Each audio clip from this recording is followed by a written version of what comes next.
बिस्मिल्लाहिर्रहमानिर्रहीम। अस्सलाम वालेकुम dear students of second year class. एक और लेक्चर के साथ आपकी खिदमत में हाज़िर हूँ। आज जैसे कि हमको तीसरे सबक में हम रवान दवां हैं और टॉपिक्स चल रहे हैं।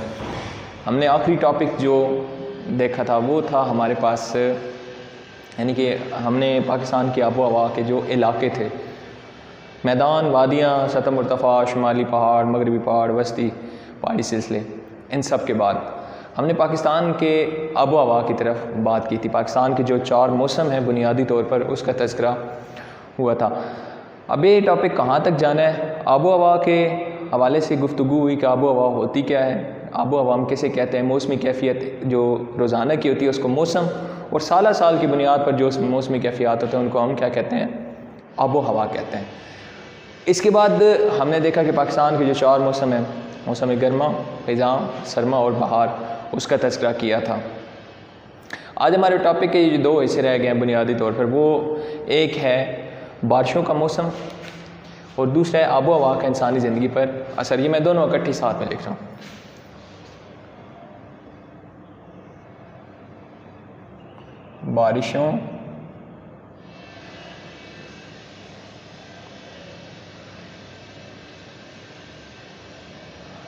बारिशों का मौसम या बारिशों के मौसम और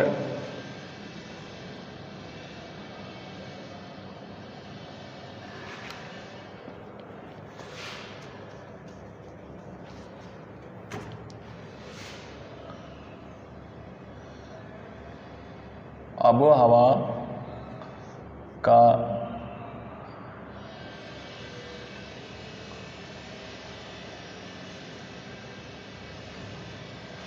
इंसानी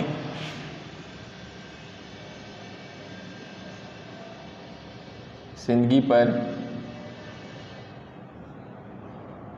असर। ठीक है, ये आज के हमारे ये 2 टॉपिक रहेंगे। पहले हम चलते हैं बारिशों की मौसम की तरफ। ठीक है, पहला टॉपिक हमारा बारिशों के मौसम। अब इसमें पहली हेडिंग यहाँ पर आ रही है,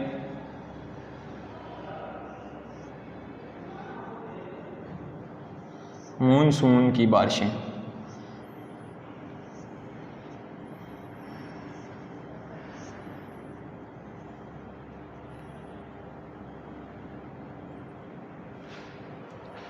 मानसून की बारिशें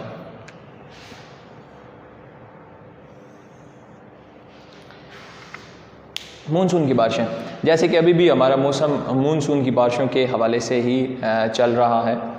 पाकिस्तान में मानसून की बारिशें जो है ये जुलाई और अगस्त के दरमियान, यानी कि जो जुलाई में आगाज़ हो जाता है और सितंबर तक ये जाता है। मानसून के प्री मानसून स्पेल, यानी कि बुनियादी तौर पर पहले मानसून, मुकम्मल मानसून से पहले का कुछ स्पेल, फिर मानसून और उसके बाद का कुछ आखिरी हिस्सा जो होता है उस पर मुश्तमिल होता है। यानी कि जुलाई, अगस्त और सितंबर जो होते हैं ये पाकिस्तान में बारिशों के मौसम होते हैं और पाकिस्तान में ये बारिशें जो है ये मानसून की बारिशें कहलाती हैं। मौसम गर्मा की ये बारिशें जो है ये मानसून की बारिशें जो है ये कहलाती हैं। तो गर्मियों के मौसम में पाकिस्तान में जो मानसून बारिशें होती हैं, ये जो हवाएं हैं मानसून की, ये आती हैं भारत की तरफ से और भारत की तरफ से ये पाकिस्तान में दाखिल होती हैं। अब हम आगे देखते हैं कि ये बारिशें पाकिस्तान में किन किन इलाकों में होती हैं। पहली बात जो मैंने आपको बताई, जुलाई था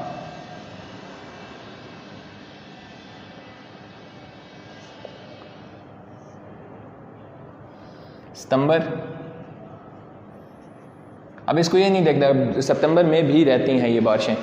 जुलाई से सितंबर ये अमूमी एक तौर पर ये बोला जाता है, जुलाई से सितंबर तक ये बारिशें रहती हैं। और दूसरा क्या है कि ये किस तरफ से आती हैं, भारत की तरफ से दाखिल होते हैं। ये हमारे असल में जो हर साल ये आते हैं, ये खलीज बंगाल और बहर हिंद के जो हिस्सा है वहाँ से ये हवा के दबाव या हवाएं जो है ये मानसून की ये बारिशों का सबब बनती हैं, भारत के इलाकों में भी और पाकिस्तान में भी पहुँचती हैं। पाकिस्तान में ये पाकिस्तान के जो 2 इलाकों का हम तकसीम कर लेते हैं, शुमाली हिस्सा और जनूबी हिस्सा। शुमाली हिस्से में बारिशें ज़्यादा होती हैं। वजह पाकिस्तान में पहाड़ जो वहाँ पर मौजूद हैं, ज़ेली, हिमालय और शवालिक की पहाड़ियाँ, ठीक है।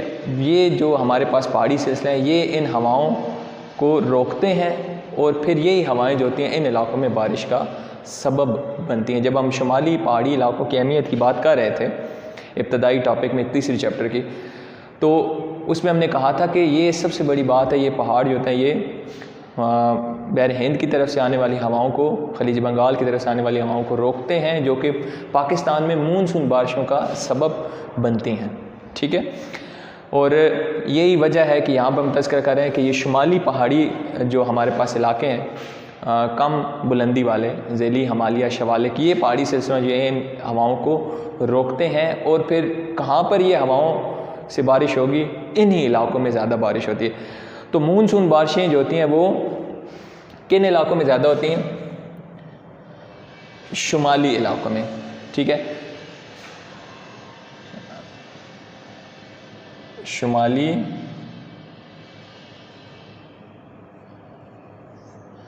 मैदानी इलाके। और इसमें ये तकरीबन कितनी होती हैं? तकरीबन 150 इंच।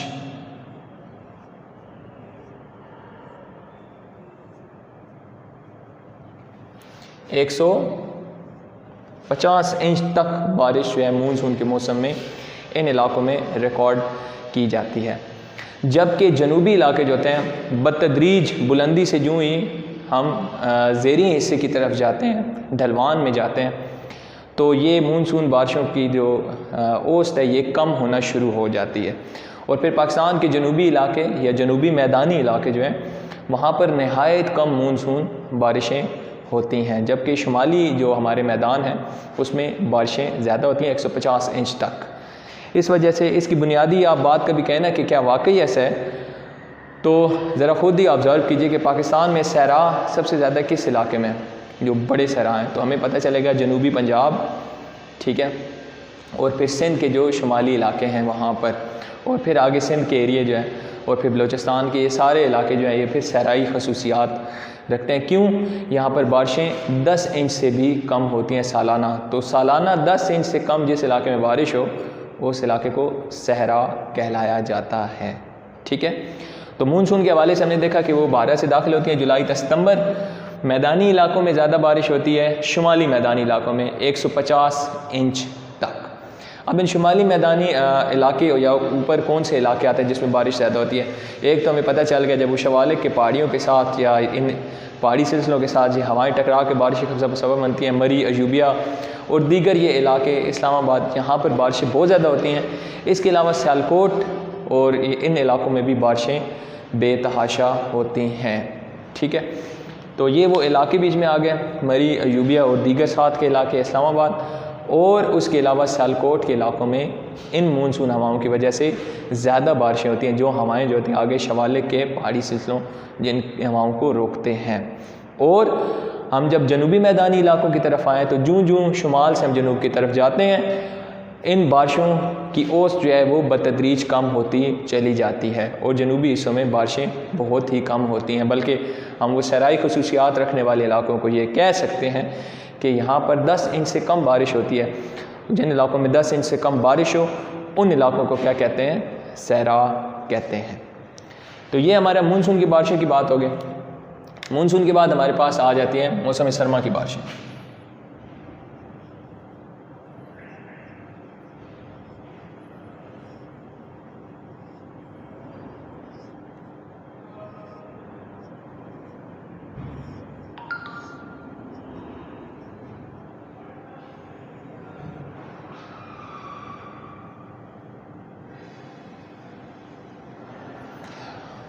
मौसम सरमा की बारिशें अगर आप देखें ना तो ये मौसम सरमा की बारिशें अमूमन जनवरी और उसके बाद का ये हिस्सा आता है। हम इसको देख सकते हैं कि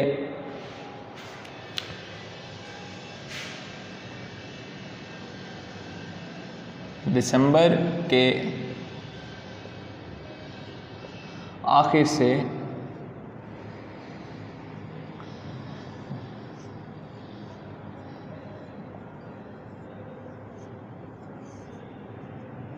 वस्त तक, दिसंबर के आखिर से लेकर जनवरी के वस्त तक अमूमन ये बारिशें जो होती हैं ये आती हैं। लेकिन क्योंकि पाकिस्तान के मगरिब में बड़े ऊंचे पहाड़ी सिलसिले हैं, शुमाल में भी, तो ये रुकावट बनते हैं मगरबी हवाओं का जो बारिशें साथ लाती हैं। पाकिस्तान वो इलाका है, वो मुल्क है जहाँ पर मौसम सरमा की बारिशें इंतहाई कम होती हैं। अगर हों भी तो हमारे पास शुमाली इलाके और फिर ऊपर वाले शुमाली मैदानों में चंद जगह पर बारिशें होती हैं, लेकिन वो भी नहायत कम। हमारे पास क्योंकि मगरिब की तरफ से आते हैं तो कोयटा और ये जो हमारे बलूचिस्तान के इलाके हैं ये कहीं ना कहीं इन बारिशों से मुस्तफ़ीद होते हैं। और हमारे पास ऊपर फिर यहाँ पर जो शुमाली इलाके हैं जिसमें हम अपना देख लेते हैं, इस्लामाबाद हो, ये इलाके जो होते हैं शुमाली मैदानी इलाके, यहाँ पर भी कुछ बारिशें इस वजह से होती हैं। लेकिन बुनियादी तौर पर या कुल्ली तौर पर देखा जाए तो पाकिस्तान में मौसम सरमा में बारिशें जो है वो ज़रूरत से इंतहाई कम होती हैं। यही वजह है कि अगर देखा जाए तो पाकिस्तान में सर्दियों के मौसम में बारिश नहीं होती तो नदी नालों में या हमारी नहरों का जो पानी है, डैमों का पानी, वो ज़रूरत पूरी नहीं हो सकती। यही वजह है। इसी अमर को सामने रखते हुए हुकूमत को ये पॉलिसी ज़रूर इख्तियार करनी चाहिए जो कि हमेशा से हमारे जो टेक्निकल स्टाफ है, हमारे मनसूबाबंदी का स्टाफ है, वो कहता भी चला है और हमने देखा है कि इसके ऊपर बहुत कम काम हुआ। क्योंकि पाकिस्तान में गर्मियों में बारिश होती है और ग्लेशियर वगैरह पिघलते हैं तो उसकी वजह से भी नदी नालों में पानी की रवानी होती है जो कि दरियाओं का रुख करते हैं। और हम क्योंकि एक ज़रई मुल्क हैं तो हमारे पास एक ज़राअत के हवाले से नहरी निज़ाम नहायत मजबूत होना चाहिए, क्योंकि ज़राअत को पानी चाहिए। तो अगर हम इस बात पर काम नहीं करेंगे तो बाकी ज़रूरियात भी पीछे रह जाएंगी। इस एक चीज़ से कि पाकिस्तान में पानी की कमी है, उसको वो दो सेक्टर्स को बहुत ज़्यादा मुतासिर कर सकती है। एक सेक्टर तो ज़राअत का है जिसमें आपको पानी चाहिए, लेकिन इसके साथ आपको बिजली भी चाहिए। तो पन बिजली के प्रोजेक्ट्स पाकिस्तान में कम हैं। ज़रूरत का पानी तो छोड़ें, बहुत बड़ी मिकदार में पानी हर साल क्या होता है, समंदर की नज़र हो जाता है। यानी कि एक खामखा जिसको हम स्टोर कर ही नहीं सकते, सैलाबी रेलों और इस तरीके से जो हमारे पास मानसून की बारिशें होती हैं या शुमाली इलाकों में मानसून की बारिशों के अलावा ग्लेशियर पिघलते हैं तो बहुत सारा पानी हर साल ज़ाया होकर समंदर की नज़र हो जाता है। हमने उनको स्टोर करने के लिए या उसका बेहतर इस्तेमाल करने के लिए मनसूबाबंदी नहायत कम की हुई है। सर्दियों में जब पानी की किल्लत होती है तो हमें इन चीज़ का एहसास होता है। तो ये पानी की जो स्टोरेज है ये एक ज़राअत के हवाले से, और दूसरा बिजली, और बिजली आपको पता है एक बुनियादी ज़रूरत है सनत के हवाले से देखा जाए और ज़राअत के भी हवाले से देखा जाए।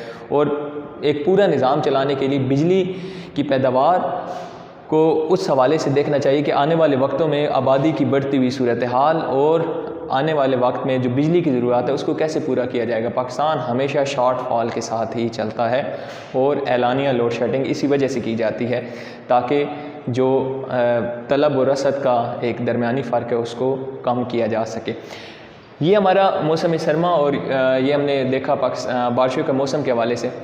इसके बाद हमारे पास दूसरा आ गया, ठीक है, आपको मेरे ख्याल में समझ आ गया। मानसून की बारिश जुलाई से सितंबर शुमाली मैदानों में ज़्यादा होती हैं, 150 इंच तक बारिश होती है। सियालकोट, मरी, इस्लामाबाद और ये ऊपर के कुछ इलाके इसमें बारिशें ज़्यादा होती हैं। जो हम डलवान की तरफ आते हैं जनूबी हिस्सों में वहाँ पर बारिशें बहुत कम होती हैं और वो सराई खसूसियात रखते हैं। मौसम सरमा ओवरऑल पाकिस्तान में बारिशें बहुत कम होती हैं, जिसकी वजह से पानी की किल्लत का मामला आता है। डैम वगैरह और ये चीज़ें बनानी चाहिए ताकि पानी की ज़रूरत को पूरा किया जा सके। इसके बाद हमारा टॉपिक है आबो हवा का इंसानी ज़िंदगी पर असर। अब आबो हवा इंसानी ज़िंदगी पर हर लिहाज से असर करती है। इंसानी ज़िंदगी के हर पहलू पर इसका असर रहता है आबो हवा का। हम लोग इससे नहीं बच सकते। तिजारती, माशरती, हर किस्म की सरगर्मियाँ जो हैं आबो हवा इसके ऊपर असर रखती है, हर लिहाज से असर रखती है। तो अभी हम हल्का फुल्का सा एक जायज़ा लेंगे कि आबो हवा किन किन चीज़ों पर कैसे असर रखती है। नहायत आसानी से मैं आपको ये समझाने की कोशिश करूँगा, ठीक है। तो पहली बात आपने देखी कि आबो हवा इंसानी ज़िंदगी पर मुकम्मल तौर पर असर रखती है। हमारी सियासी, माशरती, सकाफ़ती हर किस्म की सरगर्मियाँ जो हमारी ज़िंदगी में होती हैं वो तमाम की तमाम आबो हवा के ताबे होती हैं। हम लोग इससे बच नहीं सकते। सबसे पहले हम इसको जो बात करते हैं वो करते हैं मिजाज की।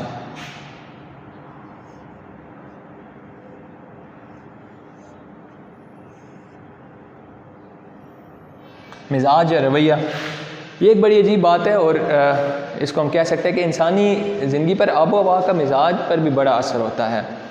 अगर हम गर्म इलाकों के लोगों का मिजाज देखें तो वो काफ़ी ज़्यादा सख्त और शिद्दत वाला मिजाज होता है, जबकि ठंडे इलाकों का जो लोग होते हैं, जो शुमाली इलाकों में हमारे रहते हैं, मौसमी असर उनके मिजाजों पर ऐसा होता है कि वो ज़रा उनकी यानी कि वो एक मेहनत मुशक्क़त वाले लोग होते हैं और उनके अंदर ठहराव ज़्यादा होता है।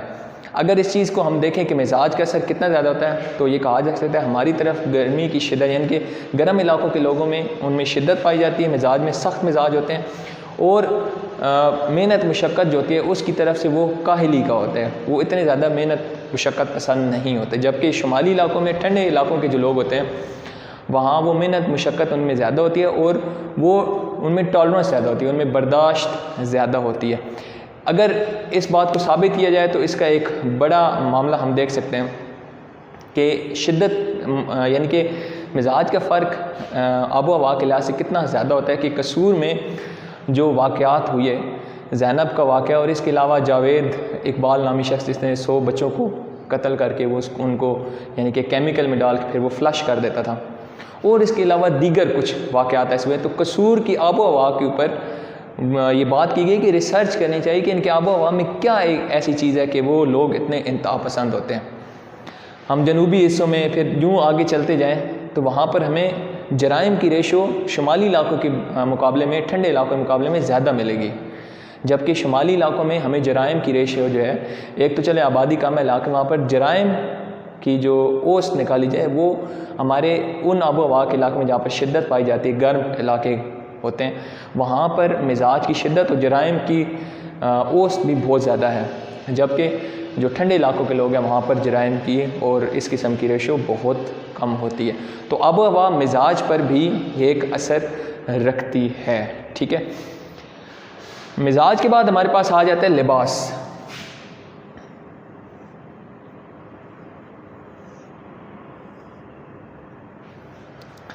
लिबास के हवाले से हम बात करते हैं तो बिल्कुल आम तौर की बात है, ठंडे इलाकों के लोग आबो हवा के ज़रिए से वो बच नहीं सकते, वो उनको मोटा लिबास पहनना पड़ता है अपने जिस्म को गर्म रखने के लिए। ठीक है, जबकि सर्द गर्म इलाकों के जो लोग हैं वो पतले सूती लिबास पहनते हैं, क्योंकि आबो हवा के वजह से उनको ऐसा लिबास पहनना पड़ता है, वो इस चीज़ से बच नहीं सकते। आबो हवा गर्म होगी, सूती लिबास पहना जाएगा, ऐसा लिबास जिसमें उनके जिस्म को एक किस्म की हवा जो है वो कुछ ना कुछ मिलती रहे, क्योंकि वो ज़रूरत होती है, वरना जो है वो आपके ऊपर बहुत बुरा असर पड़ता है। सर्द इलाकों के लोग जो हैं, या सर्दी में आपको मोटा लिबास पहनना पड़ता है, ठीक है, क्योंकि वो आपको उस मौसम की शिद्दत से बचाता है और ये आपकी बुनियादी ज़रूरत भी होती है। और ज़ाहिर बात है लिबास हमारी तरफ जो है वो बनाया जाता है मजहबी नुक्ते नज़र को सामने रख कर भी, तो उस चीज़ को भी साथ में ख्याल रखा जाता है। लेकिन सर्द इलाकों के लोग मोटा लिबास इस्तेमाल करते हैं, गर्म इलाकों के लोग जो हैं वो पतला लिबास, सूती लिबास इस्तेमाल करते हैं। लिबास के बाद हमारे पास आ जाता है, हेडिंग आ जाती है खुराक की।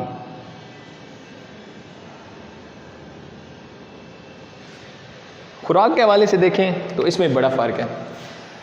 सर्द इलाकों के जो लोग हैं वो गर्म मशरूबात इस्तेमाल करते हैं और इसके अलावा वो मुरगन ग़िज़ाएँ जो होती हैं वो इस्तेमाल करते हैं, ये मछली वगैरह और इस किस्म की चीज़ें जो है वो इस्तेमाल की जाती हैं, कहवा, गोश्त, मछली, इस किस्म का।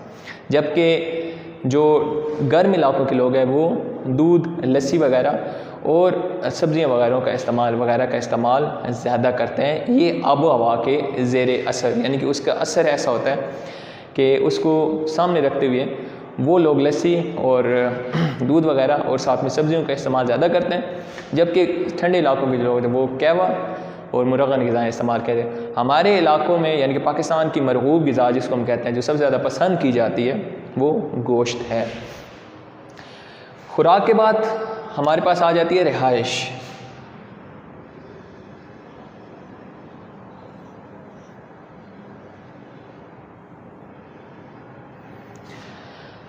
रिहाइश के हवाले से अगर बात की जाए, रिहाइश पर भी आबो हवा का बहुत गहरा असर पड़ता है। वो कैसे? अब गर्म इलाकों के लोग हैं वो कुशादा घर बनाते हैं, उसमें खिड़कियां ज़्यादा रखवाएंगे, यानी कि क्रॉस वेंटिलेशन, हवा के गुज़र जो है वो बेहतर हो, ताकि कमरों में हवा जो है ना वो उसका वो यानी कि वो बंद ना रहे, घुटन महसूस ना हो, रोशनदान लगाए जाते हैं, ठीक है। जबकि ठंडे इलाकों के जो लोग होते हैं वो अपने घर ऐसे नहीं बनाते जो गर्म इलाकों वाले लोग बनाते हैं। ठंडे इलाकों वाले घर वो तंग छोटे घर बनाएंगे, खिड़कियां नहीं रखते, यानी कि रोशनदान वगैरह नहीं रखते, और ख़ासकर अपनी जो घर का छत है उसको ढलवानदार बनाते हैं, क्योंकि उन इलाकों में बर्फ़बारी होती है और बर्फ़ को फिसलने के लिए, ताकि वो छत पे बोझ बनने की वजह से छत कहीं बीच में गिर ना जाए, तो वो रिहाइश के हवाले से जो छत है वो ढलवानदार बनाते हैं। तो ये देखें, एक बुनियादी फ़र्क देखा गया कि सर्द इलाकों के लोग और गर्म इलाकों के लोग किस किस्म की रिहाइश पर भी आबो हवा का जो असर होता है वो ख़ासा ज़्यादा होता है, कि वो अपनी रहने की जगह जो है उसको भी इस हवाले से बनाते हैं कि जैसे बाहर की आबो हवा हो। रिहाइश के बाद हमारे पास आ जाता है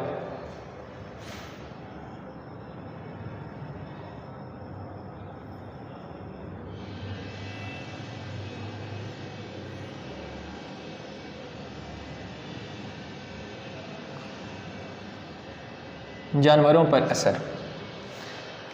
आबो हवा जानवरों पर भी असरअंदाज होती है, यानी कि आप इसका एक मिसाल ले लें तो बिल्कुल ऐसी है कि बर्फ़ानी रीछ व अफ्रीका के जंगलों में वहाँ पर उसकी बका मुमकिन नहीं है, और इसी तरीके से अफ्रीका के जंगलों के जो शेर, चीते, ज़ेबरा या कुछ भी जानवर हैं वो बर्फ़ानी इलाकों में अपनी बका आगे नहीं कर सकते।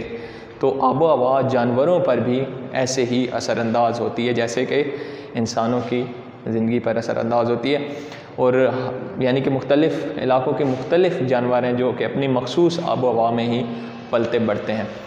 इसके बाद हमारे पास इस टॉपिक के हवाले से आखिरी हेडिंग है, वो है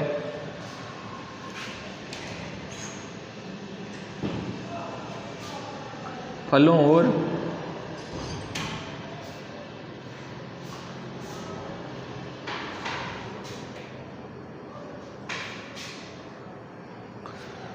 पौधों पर असर।